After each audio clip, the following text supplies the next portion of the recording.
Okay, we have dealt with the history of the Philippines. As you have seen, it has actually been recorded as Ophir and Tarshish.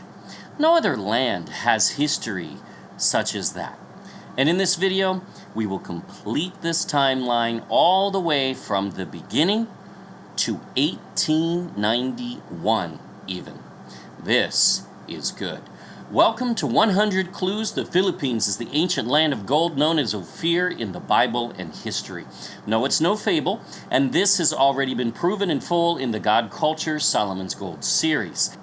At the request of many viewers, we have pulled out 100 compelling clues, really proofs or evidences, from this research, in which we will highlight briefs of the most compelling points. And yes, there are over 100. These videos are for those who have not had time to watch Solomon's Gold series.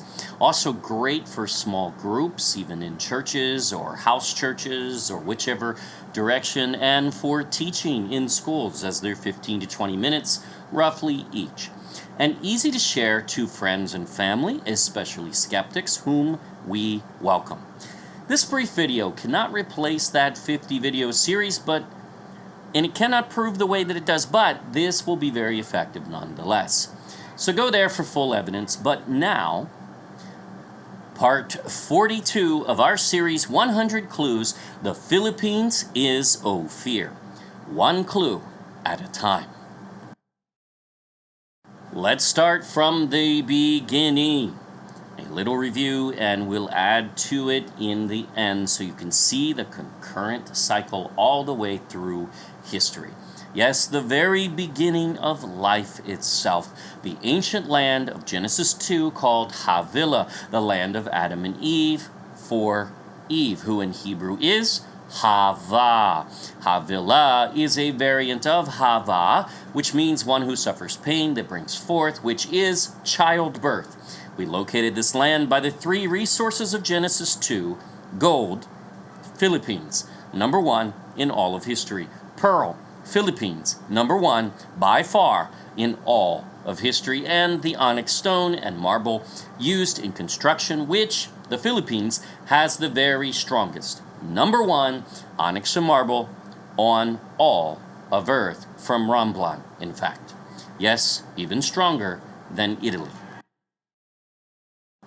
We then covered that Jeremiah equates Tarshish, the land of silver, with Upaz, which is Ophir, gold, the land of gold. And Upaz is what? The gold of the Pisan River, and that is called what land? Havilah, land of Adam and Eve, the Philippines, which we saw the book of Jubilees calls the land of creation itself, which we even prove out scientifically. This is Ophir and Tarshish, all the same through history, even though the name is changed. Originally, the land of creation was called Elda. Then it was called Havilah, named after Hava, Eve. And then it was named after the days of Noah, when he was lifted, the ark was taken into the continental Asia, and then his relatives return years later, Ophir, Sheba, and even Tarshish, and the land is then named for them.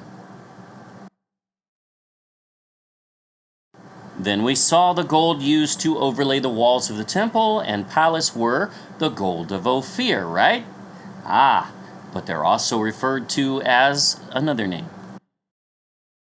2 Chronicles gives us a huge clue that this is Parvaim, which specifically is Sephar, where Joktan's sons migrated, and the Garden of Eden, where Enoch was found by his son Methuselah. All full circle. We showed you the Greeks even mapped out the location of their isles of gold and silver in the Orient as the Philippines, Mindanao and Luzon specifically. The Philippines has always been Ophir and Tarshish. Now, how do we connect this?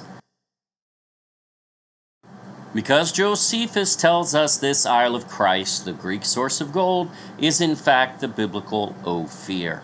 And this makes Tarshish their land of silver as well, matching Jeremiah. It's all full circle proven at this point. Since creation, the Philippines has been the ancient land of gold, Havilah. We pick up in ancient history in 1000 BC, the Philippines was mining gold in a gold rush status. Why? Because Solomon's navy went there. 800 to 100 BC, the Greeks were traveling to the Philippines for gold and silver, their main source, mind you, and they were picking up those same Phoenician routes as the Greeks are originally the Phoenicians. Even their language, the Greek language, comes from the Phoenician language.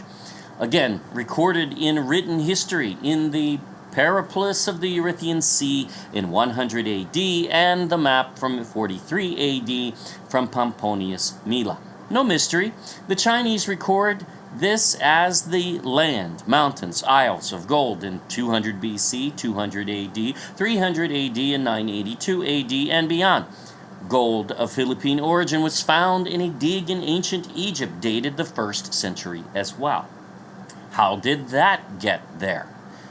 In 1200 AD, the Muslims arrive in the Philippines and they call it the Land of Gold. Never lost in history. Then Magellan arrives, and in his margin notes of Barbossa's journal, he scratches out Lucos or Luzon, Lucan, or Ilocos, and he writes in Ophir and Tarshish. And now we'll pick it up. In 1522, Pigafetta recorded the Philippines as Tarshish and Ophir. 1490, even before that, Columbus also recorded the isles just north of the equator in Southeast Asia, otherwise known today as the Philippines, as Ophir, Tarshish, the Garden of Eden, and Arsareth, the land of the lost tribes of Israel. In 1525, Sebastian Cabot is hired, and the King of Spain records the area that would become the Philippines as Ophir and Tarshish. Still, in the 1600s, Jesuit Father Colin refers to the Philippines as Ophir and Tarshish. Later in the 1600s, Dominican Gregorio Garcia still located Ophir in the Philippines. 1890, yep, even that late, former Prime Minister Pedro A. Paterno recorded Philippines as Ophir. And finally, contemporary and good friend of Jose Rizal, not only records the Philippines as ancient Ophir, but tells us Rizal knew it as well. Wow. See, we aren't bringing you new information. This isn't new doctrine, as some pastors have even accused. They just don't know. They haven't watched. They don't know. This is restoring an old truth that was known all through history, even in the time of Messiah, and even in the time up to the 1890s. Now, what happened then? That was when Spain was conquered and America took over, and they, being the pawn of the British, who could not stand that Spain actually found Ophir, moved to squash this truth, because they couldn't prove it wrong, so they had to squash it. And then it disappears. But this history is all still there, and very obvious and consistent through the ages, even in the British Museum for that matter. There is no other land on all of Earth that has this history whatsoever of actually being called Ophir and Tarshish in history, in record, being called the land of gold in record consistently for thousands of years. Etymologies, name games cannot overcome this. No scholar has been able to overcome this, nor will they. As we keep saying and supporting over and over again, there is no debating. The Philippines is the land of gold in all of history. It is time this knowledge be restored, and the prophecies that come with it. For those about to comment in ignorance, yep, we always get them every video. We dare you to watch Solomon's Gold series by The God Culture, the original channel, to prove the Philippines is in fact Ophir and the Garden of Eden. Even here, We are breaking these into sound bites and clear points, but watch how all 100 clues tie together, and this series will blow you away. Thank you for watching 100 Clues. Please subscribe to our YouTube channel. Don't forget to click the bell. And like us on our new Facebook, The God Culture Space Original. If you wish to skip ahead, go to the God Culture YouTube channel and watch our Solomon's Gold series in English or Tagalog. There will be a link on the next screen. We can know this truth and be confident this belongs to the Philippines, and no one can disprove it. Until next time.